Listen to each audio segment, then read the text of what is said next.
আওয়ামী লীগের পতনের দলিল, বিএনপির ম্যাগনা কাটা, গোলাম মওলা রনি। আওয়ামী লীগের পতন কেন হলো এমন প্রশ্ন করা হলে আমার মতো মোটা মাথার লোকজন গড়গড় করে কয়েকশো কারণ বলে দিতে পারি, যা হয়তো তেলাপোকা টিকটিকিরাও বলতে পারবে। কিন্তু দার্শনিক দৃষ্টিকোণ থেকে আওয়ামী লীগের পতনের নেপথ্য কারণ বিশ্লেষণ করার জন্য যে জ্ঞান গরিমা দরকার তা আমার নেই। আমি একজন রাজনৈতিক বিশ্লেষক। সাদা চোখে যা দেখি বা শুনি তা বলি কিংবা লিখি। কিন্তু দার্শনিক হতে হলে কনফুসিয়াস, প্লেটো, এরিস্টটল, সক্রেটিস, ইবনে খালদুনের মতো প্রজ্ঞা থাকতে হবে। আর সেই প্রজ্ঞাবান যেহেতু দেশে নেই, সুতরাং আমি আমার সীমিত জ্ঞান নিয়ে আজকের শিরোনাম প্রসঙ্গে কিছু বলার চেষ্টা করব। আওয়ামী লীগের পতনের ১ নম্বর কারণ হল দলটি তার রাজনৈতিক দর্শন এবং রাজনৈতিক পথ ও মতো ত্যাগ করে আমলা কামলা ব্যবসায়ী, দেশি বিদেশি গোয়েন্দাদের কবলে পড়ে নিজের রাজনীতি থেকে অনেক দূরে সরে গিয়েছিল। যেসব পদ পদবি রাজনৈতিক, ইংরেজিতে যার নাম পলিটিক্যাল অফিস, সেখানে রাজনৈতিক ব্যক্তিদের দায়িত্ব না দিয়ে কথিত জ্ঞানী গুণী পণ্ডিত, সফল ব্যবসায়ী, আমলা প্রমুখদের নিয়োগ দিয়ে রাজনৈতিক নেতাকর্মীদের অপমানিত ও লাঞ্ছিত করেছে। ফলে পলিটিক্যাল অফিসগুলো প্রাণশূন্য হয়ে পড়েছিল এবং জনগণের সাথে অফিসের কর্তাদের কোনো সংযোগ ছিল না। এইচ.টি. ইমাম, ডক্টর মশিউর রহমান, আবুল মাল আব্দুল মুহিত প্রমুখের মাধ্যমে আওয়ামী লীগ যে চমক দেখানোর চেষ্টা করেছে তা বুমেরাং হয়ে ধীরে ধীরে ২০২৪ সালের ৫ আগস্টের পরিণতিতে নিয়ে এসেছে। দ্বিতীয় ধাপে এসে আওয়ামী লীগ অসৎ ব্যবসায়ী, অসৎ আমলা, তেলবাজ ও ধড়িবাজ সাংবাদিক, বুদ্ধিজীবী ও পেশাজীবীদের জালে আটকা পড়ে যায়। এদের কারণে আওয়ামী লীগের হিতাহিত জ্ঞান লোপ পেতে থাকে, তাদের হেদায়েতের দরজা বন্ধ হয়ে যায়। ফলে তারা ভালো মন্দের পার্থক্য করা, সঠিক পথ অনুসরণ করা, ভালো মানুষদের সম্মান করে যোগ্য পদে পদায়ন করার প্রয়োজন অনুভব করতে পারেনি। মন্দ লোকের আধিক্য এবং মন্দদের দাপটের কারণে ভালোরা ব্যাকফুটে চলে যায়। ফলে আওয়ামী লীগের কাছে মন্দ কাজ, মন্দ চিন্তা, গুনাহ, ব্যভিচার, অবিচার ও অনাচার ক্রমেই আকর্ষণীয় মনে হতে থাকে। তৃতীয় ধাপে আওয়ামী লীগের মধ্যে প্রতিশোধস্পৃহা, জুলুম অত্যাচারের মাধ্যমে আনন্দ লাভ, অহমিকা বোধ, দাম্ভিকতা প্রদর্শন এবং দুষ্টের লালন শিষ্টের দমন ফ্যাশন বা স্টাইল হয়ে দাঁড়ায়। চোরাকারবারি, লুটেরা, মদ্যপ এবং চরিত্রহীনরা রাষ্ট্রের সম্মান ও মর্যাদাজনক স্থানগুলো দখল করে ফেলে। ফলে পুরো রাষ্ট্রব্যবস্থার ওপর মানুষের অভক্তি ও অশ্রদ্ধা দেখা দেয়।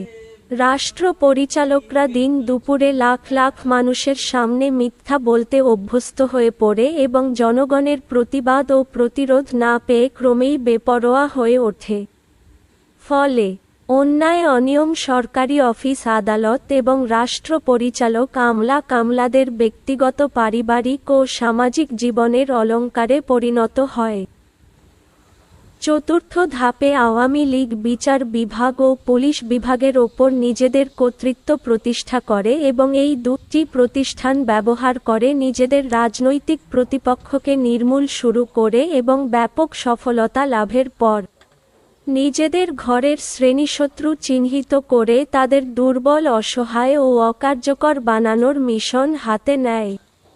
নিজ দলের যোগ্যতম রাজনৈতিক নেতা, রাজনৈতিক জোটের নেতাসহ বিভিন্ন শ্রেণী পেশার মুক্তবুদ্ধি ও মুক্তচিন্তার লোকদের নিজেদের শ্রেণীশত্রু হিসেবে চিহ্নিত করে নানা উপায়ে তাদের অপমানিত, লাঞ্ছিত ও পদদলিত করে তাদের বাকস্বাধীনতা, চিন্তার স্বাধীনতা ও ভালো কাজের সক্ষমতা নষ্ট করে দেয়। পঞ্চম ধাপে এসে তারা সবাই মানসিকভাবে বিকারগ্রস্ত হয়ে পড়ে। তাদের মানবিক গুণাবলী রহিত হয়ে যায়। নির্লজ্জতা, বেহায়াপনা ও অহেতুক রঙ্গর্স এবং ভয়ানক রাজনৈতিক খেলাধুলা নিত্যদিনের বিনোদনে পরিণত হয়। মধ্যযুগের রক্তপিপাসু জুলুমবাজদের মতো ক্ষমতার চেয়ারগুলো রক্তপিপাসু হয়ে পড়ে মানুষের মৃত্যু দেখলে তাদের হৃদয়ে বিগলিত না হয়ে বরং উল্লসিত হতে শুরু করে। এই অবস্থায় প্রাকৃতিক অভিশাপ তাদের জন্য অনিবার্য হয়ে পড়ে এবং সারা বিশ্বকে অবাক করে বাংলার জমিনে ২০২৪ সালের ৫ আগস্ট গণঅভ্যুত্থানের এক নতুন দৃষ্টান্ত স্থাপন হয়।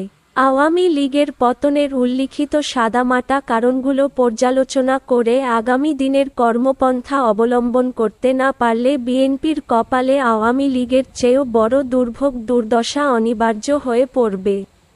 বিএনপি যদি সতর্ক না হয় এবং অতি দ্রুত ও জরুরিভাবে কার্যকর কিছু উদ্যোগ না নেয় তবে ৫ আগস্ট গণঅভ্যুত্থানের ফসল ঘরে তোলা তো দূরের কথা, উল্টো ৫ আগস্ট তাদের কাছে বিগত ১১-১১-এর চেয়েও ভয়াবহ আযাব হিসেবে হাজির হতে পারে। এই জন্যই শিরোনামে আমি আওয়ামী লীগের পতনের দলিলকে বিএনপির জন্য ম্যাগনা কাটা বা মুক্তির সনদ হিসেবে উল্লেখ করেছি। চলমান অবস্থার পরিপ্রেক্ষিতে বিএনপিকে এক মুহূর্ত সময় ব্যয় না করে নিম্নলিখিত কাজগুলো করতে হবে। ১. বিএনপির সব পর্যায়ে রাজনৈতিক বিরোধ, অন্তর্দ্বন্দ্ব, হানাহানি তুঙ্গে। বেশিরভাগ নির্বাচনী এলাকায় ২-৩টি কমিটি রয়েছে। গত নির্বাচনে মনোনয়ন পাওয়া প্রার্থীরা বেশিরভাগ ক্ষেত্রেই গত ৫ বছরে এলাকায় যেতে পারেননি। প্রথমত, আওয়ামী লীগের মামলা হামলার কারণে। দ্বিতীয়ত, দলীয় অন্তর্দ্বন্দ্বের কারণে। এই ক্ষেত্রে পরিস্থিতি এতটা ভয়াবহ যে এক পক্ষ তার প্রতিপক্ষকে দমন করার জন্য আওয়ামী লীগের গুন্ডাদের ভাড়া করে অনেক জাতীয় নেতাকে সস্ত্রীক রক্তাক্ত করেছে। চলমান পরিস্থিতিতে অতীতের সেই বিরোধ কয়েকশো গুণ বেড়েছে। বিশৃঙ্খল নেতাকর্মীরা যা শুরু করেছে তা যদি আর ২ সপ্তাহ চলে তবে জনগণ বলা শুরু করবে যে আগের জমানা ভালো ছিল। এই অবস্থায় সেনাবাহিনী অপারেশন ক্লিনহার্টের মতো অভিযান শুরু করলে বিএনপি অস্তিত্ব সংকটে পড়বে এবং আরেকটি -2 ফর্মুলা বাস্তবায়ন হয়ে যাবে। উল্লিখিত অবস্থা মোকাবেলার জন্য বিএনপির উচিত কালবিলম্ব না করে ৩০০ আসনে প্রার্থী ঘোষণা করা। জেলা কমিটিতে জেলার প্রার্থীরা উপদেষ্টা থাকবেন এবং জেলা কমিটি উপদেষ্টাদের পরামর্শে সব রাজনৈতিক কর্মকাণ্ড চালাবেন। নির্বাচনী এলাকার সব কমিটি প্রার্থীর নিয়ন্ত্রণে চলবে। কোনো কমিটি প্রার্থীর কথা না শুনলে সংশ্লিষ্ট প্রার্থী সেই কমিটি ভেঙে নতুন কমিটি গঠন করবেন এবং সেভাবেই নির্বাচন পর্যন্ত চলবে। এছাড়া নির্বাচনী এলাকা নিয়ন্ত্রণের বিকল্প নেই। ২. যেসব আমলা কামলা এবং ব্যবসায়ীর কারণে বিএনপির পতন হয়েছিল এবং যেসব নেতার আর্থিক দুর্নীতি সর্বজনবিদিত, যেসব লোক যেন পরিবর্তিত পরিস্থিতিতে দলীয় অফিসগুলোতে ভিড় জমাতে না পারে তা শতভাগ নিশ্চিত না করা গেলে -2 থিওরি আবার মাথাচাড়া দিয়ে উঠবে। বিএনপিকে মনে রাখতে হবে ২০০৭ থেকে ২০২৪ সাল পর্যন্ত হাজার হাজার আমলা কামলা যারা বিএনপি জমানায় রাজনৈতিক বিবেচনায় নিয়োগ পেয়েছিল তারা একদিনের জন্যও নির্যাতিত বিএনপি নেতাকর্মীদের খোঁজ নেয়নি। বেশিরভাগ ক্ষেত্রে তারা বিএনপিকে পরিহার করেছে, না চেনার ভান করেছে, আর কেউ কেউ আওয়ামী আমলাদের চেয়েও বেশি মাত্রায় বিএনপিকে নির্যাতন করেছে। তারা সবাই চাকরি বাঁচানোর জন্য আওয়ামী লীগকে সকাল বিকাল আব্বা ডেকেছে। সুতরাং পরিবর্তিত পরিস্থিতিতে সেসব পুরনো দলবাজদের তাড়াতে হবে এবং প্রশাসনকে দলীয় প্রভাবমুক্ত রাখার শপথ নিতে হবে। ৩. বিএনপির মূল শক্তি তার কর্মী সমর্থক এবং ভোটার, যারা কি না সংসদ সদস্য প্রার্থীর মাধ্যমে দলের নিউক্লিয়াসে যুক্ত থাকে। সুতরাং সংসদীয় পদ্ধতি মেনে সব দলীয় সংসদ সদস্য প্রার্থীকে সম্মান ও মর্যাদা দিতে হবে। প্রধানমন্ত্রী, মন্ত্রী, সংসদ সদস্যদের মর্যাদা সমপর্যায়ের এই বিশ্বাস ও আস্থা দলের শীর্ষ নেতৃত্বকে ধারণ করতে হবে এবং সেভাবেই নিজ দলের প্রার্থীদের মূল্যায়ন করা হলে তৃণমূল বিএনপিতে দ্রুত শৃঙ্খলা ফিরে আসবে। ৪. দলের শীর্ষ নেতৃত্বের কিছু পদে দ্রুত পরিবর্তন আনা জরুরি। চাটুকার, দুর্নীতিবাজ এবং ইয়েস বস বলা লোকজন দিয়ে বর্তমান পরিস্থিতি সামাল দেয়া যাবে না। ৫. আগামীতে দুটি সম্ভাবনা মাথায় রেখে এগোতে হবে। প্রথমত, আরেকটি 1-11-এর প্রেক্ষাপট -2 থিওরি বাস্তবায়ন। বিএনপিকে নতুন ফাঁদে ফেলে ক্র্যাকডাউন ইত্যাদির মতো পরিস্থিতির মোকাবেলা করতে হতে পারে। দ্বিতীয়ত, যদি নির্বাচন হয় তবে আওয়ামী লীগসহ কিংস পার্টি এবং কিংস পার্টির অনুগত ছোট পার্টির যন্ত্রণা মোকাবেলা করতে হবে।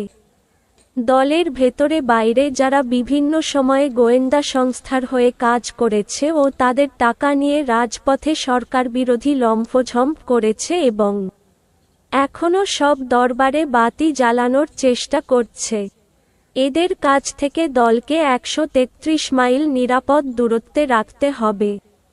লেখক: গোলাম মওলা রনি, সাবেক সংসদ সদস্য।